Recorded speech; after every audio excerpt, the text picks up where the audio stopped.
Bonjour. Une des vertus les plus importantes pour la vie en société et la vie avec son prochain, c'est la tolérance. C'est une vertu qui n'est pas toujours très répandue. Il y a même des mots très très méchants sur la tolérance. Je ne sais pas si vous connaissez ce mot de Paul Claudel qui disait « La tolérance, il y a des maisons pour cela ». Donc on ne peut pas être plus méchant envers la tolérance. Pourtant, que serait la société sans la tolérance? Et ce que vous vouliez nous dire aujourd'hui repose sur un texte du Talmud où un païen est venu dire à un célèbre rabbin Hillel « Enseigne-moi toute la Torah pendant que je me tiens sur un pied ». Donc c'était un peu une provocation. Et qu'on lui répond le rabbin Hillel, un des très grands maîtres du Talmud. Il lui répond « Ne fais pas à l'autre ce que tu n'aimerais pas qu'on te fasse ». Or, vous savez que c'est très intéressant, parce que Voltaire, dans son traité de la tolérance, a repris la phrase mot pour mot, sans citer que ça venait du Talmud. Comme d'habitude, le Talmud est très souvent pillé par des grands penseurs sans qu'il soit cité. Alors justement, c'est très intéressant, parce que effectivement, cette phrase, tout le monde pose la question, pourquoi le négatif? Pourquoi ne pas avoir dit « aime ton prochain comme toi-même » un verset de la Torah, de la Bible, voilà l'essence de la Torah. Il dit, non, il utilise un négatif en disant « ne fais pas à ton prochain ce que tu n'aimerais pas qu'on te fasse ». C'est-à-dire qu'ici, on est dans la notion d'une limite, on ne part pas de l'absolu, on ne part pas même de l'amour, où l'amour peut être une passion qui englobe l'autre. C'est à partir de ses propres limites, de ses propres faiblesses, de sa propre fragilité, de la prise de conscience de l'humanité qu'on peut accepter l'autre, et à partir de cette conscience de l'humanité, de cette modestie, on peut arriver à se diriger vers l'absolu. Ce qui est très intéressant ici, c'est qu'il y a comme un jeu de miroir, de reflet, entre chaque homme et son prochain. Quand tu réfléchis à ce que tu vas faire à autrui, mets-toi à la place d'autrui, parce que c'est ça que ça veut dire, ne fais pas autrui ce que tu ne voudrais pas qu'on te fasse, c'est-à-dire, mets-toi à la place d'autrui dans tout ce que tu fais et réfléchis. Est-ce que tu aimerais qu'on te dise ça ou qu'on te fasse cela? Tout à fait. La fraternité et l'amour de l'autre passent avant tout par l'estime de soi et par la conscience de soi. Oui, c'est extraordinaire d'ailleurs, parce qu'on dit quelquefois le moi est haïssable, n'est-ce pas? Je crois que c'est Pascal qui a dit ça. Mais ici, on nous dit, tu ne peux avoir un rapport digne avec autrui que si tu commences par refléter sur toi-même ce que tu veux lui dire ou lui faire. Tout à fait. Parce qu'on a, si on prend les choses sérieusement, un problème logique. C'est que d'un côté, il y a la vérité. On n'est pas dans une pensée, on est dans une pensée biblique, judaïque, de la révélation, de la divinité. Et donc, il y a une vérité. Tolérer un mensonge, qu'est-ce que ça voudrait dire? Tolérer une apostasie, ça voudrait dire quoi? Donc, il y a des limites à la tolérance. Oui, vous savez qu'une fois, il y a un hérétique qui est venu voir un très grand rabbin, le rabbi de Cox, si je me trompe pas. Il lui dit, il voulait l'embêter, il lui dit, mais pourquoi Dieu a créé l'hérésie? À quoi ça sert? Il lui dit, mais l'hérésie, c'est essentiel. S'il n'y avait pas l'hérésie, on ne pourrait pas réfléchir. D'un autre côté, il y a le but de la création, où le but de la création, le monde n'a pas été créé pour rien, il va vers quelque part, il ne va pas vers nulle part. Et donc, il y a ce qu'on appelle le din. Ça veut dire la rigueur, la notion de justice, de vérité. Il y a une sorte de contradiction. Comment est-ce qu'on peut penser au même moment la notion d'amour, où chacun a sa place, et la notion de vérité et de rigueur et de justice? Oui. Et comme d'habitude, la Kabbalah nous dit, il y a un troisième terme, qui s'appelle rachamim, tiferet, qui est la notion de compassion. Et ça veut dire de donner du temps à l'autre. Vous savez que rechem a pour racine étymologique le matriciel, la matrice de la maman. L'utérus. C'est ça le problème posé. Pourquoi est-ce que le mot miséricorde, compassion, pitié, c'est le même mot que le mot utérus? Parce que aimer quelqu'un, c'est donner du futur à quelqu'un. C'est d'accepter ses faiblesses maintenant et de lui dire « prends ton temps pour réaliser ce que tu ne réalises pas encore ». L'utérus est considéré par ces auteurs comme la possibilité d'avoir plusieurs chances. Exactement. Parce qu'au fond, qu'une femme puisse donner naissance à plusieurs enfants, ça veut dire que un enfant peut être raté. Vous avez la chance d'avoir un enfant qui ne le sera pas. Ouais. Donc l'utérus, qui est le même mot que le mot compassion ici, signifie la multiplicité des chances. Et la tolérance, c'est la possibilité d'accepter la multiplicité des personnes. Quand Dieu a voulu créer le monde, il a voulu le créer au début avec la mesure de justice, de din. Il a vu que le monde ne tiendrait pas. C'est très très profond, c'est peut-être un des enseignements les plus profonds du Talmud. Un monde qui ne reposerait que sur la notion de justice, c'est-à-dire à chacun selon ses mérites, ce monde ne pourrait pas subsister. Il n'y aurait pas ni l'hôpital, ni la sécurité sociale, ni tout ce qu'on a fait dans la vie pour réparer les injustices de l'existence. Donc, ça, c'est l'idéal. L'idéal, c'est la justice. J'ai travaillé 2 heures, je suis payé 2 heures, etc. Oui, mais les sociétés ont inventé l'indemnisation du chômage et la sécurité sociale et tout ça. Donc, ça veut dire que les sociétés ont compris qu'un monde qui n'existerait que par la justice ne pourrait pas continuer d'exister. Oui, elles l'ont compris parce que c'est dans l'être même. Dieu a créé le monde en disant si on ne crée un monde qu'avec la justice, il va s'écrouler, il n'aura pas de futur. Donc il a shitef imorachamim, il a mis à côté, il a associé la notion d'amour pour donner un futur au monde. Or, quand on lit le Midrash, qu'est-ce qui est plus originel? La justice ou l'amour? On a l'impression que c'est la justice, puisqu'elle était en premier. Ce qu'il faut comprendre par justice, c'est la loi. La loi. C'est l'idée que le monde repose sur une loi. Même la loi de la pesanteur, c'est un acte de justice. Oui, ou du donnant-donnant.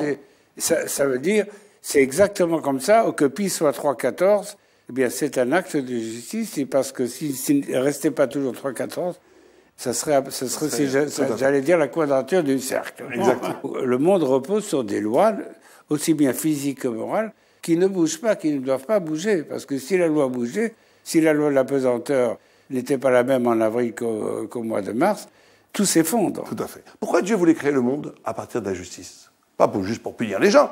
C'est pour donner du mérite aux gens. Le père avec son enfant, quand il fait un acte de justice, il ne le fait pas pour le détruire, il le fait pour l'élever, pour l'aider, pour l'aimer. Donc le fond de la justice, c'est de l'amour. Mais ça, ce n'est pas évident, c'est dans l'intimité de Dieu. Oui, puisqu'apparemment, c'est contradictoire. Oui, mais ça ne l'est pas. Pourquoi il y a justice dans le monde? C'est pour ne pas donner le même mérite à Hitler, Imar-Shemo, qu'à Moïse. Sinon, si tout est amour, l'amour n'a pas de limite. On pourrait aimer de même façon tous les... Et donc ça devient absurde. Donc, mais le fond de la justice, c'est l'amour. C'est un peu le contentieux qu'a le judaïsme avec le christianisme. Tout à fait.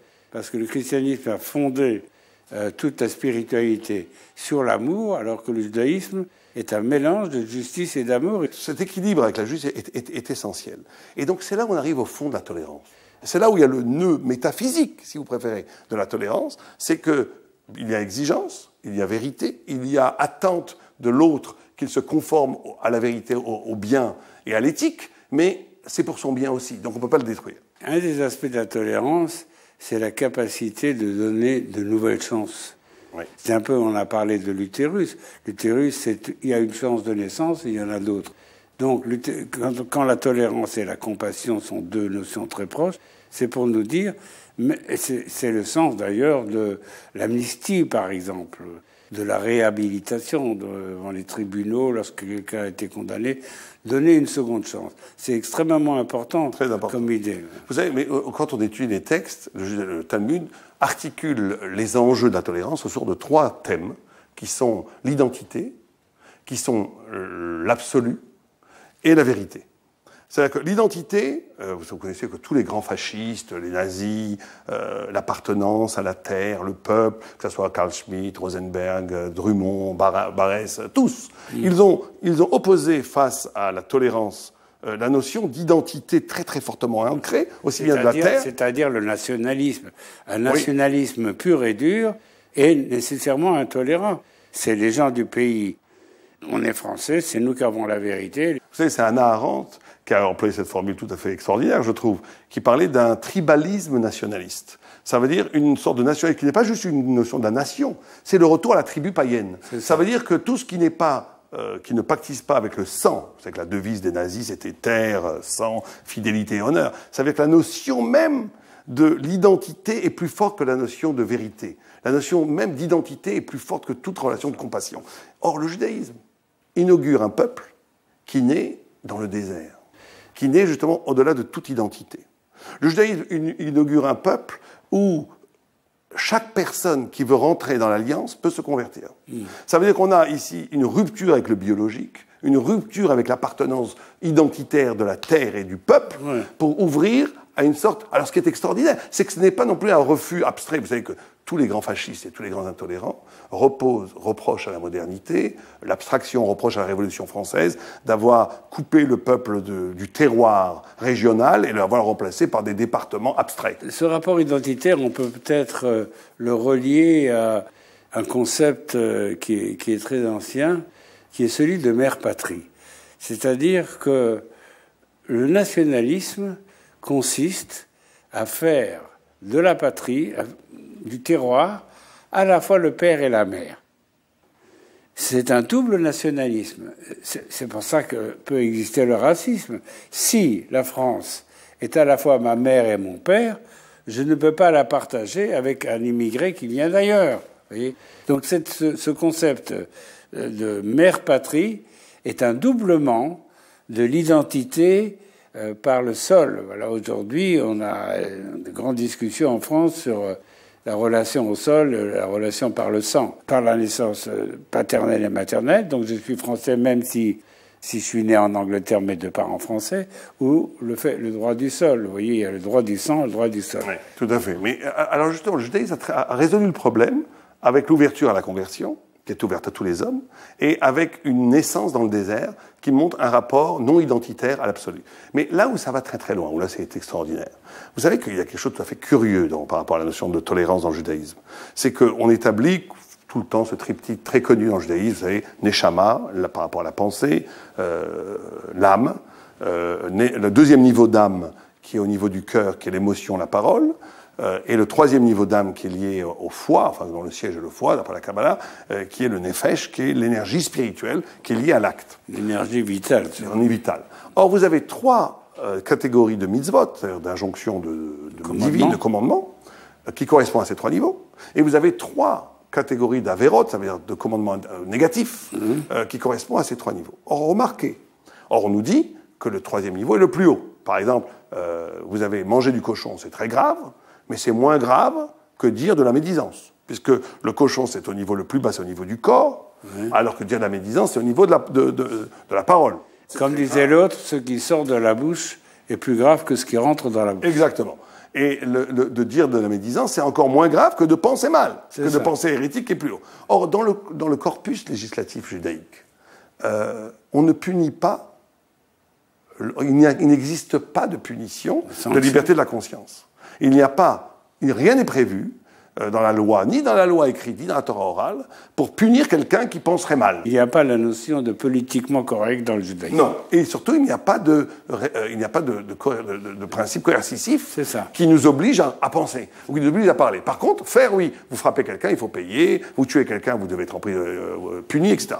Et c'est tout à fait curieux, puisque c'est illogique, puisqu'on nous dit dans la même phrase que le délit, le péché de parole ou le péché de pensée est supérieur au péché corporel. On aurait pu croire que dans ce cas-là, logiquement, on aurait dû avoir une sanction plus grave. Non. Pourquoi ? Vous voulez dire que le tribunal ne peut pas sanctionner quelqu'un parce qu'il pense mal. Tout à fait. D'où une extraordinaire liberté de penser dans le judaïsme, puisqu'on ne sanctionne pas la pensée, mais on peut sanctionner l'action ou la parole. Exactement. Et ça existe depuis 3000 ans. C'est pas quelque chose qui est inventé par la modernité. Jamais dans l'histoire du judaïsme, on a sanctionné ou puni des délits d'opinion ou des délits de parole. Si je ne te punis pas, s'il n'y a pas d'acte coercitif, c'est parce que, et si je respecte ta liberté de conscience, c'est pas parce que je dis que c'est bien, c'est parce que je dis que c'est tellement grave que ça ne peut être qu'entre toi et Dieu. Merci beaucoup, Raphaël Sadler.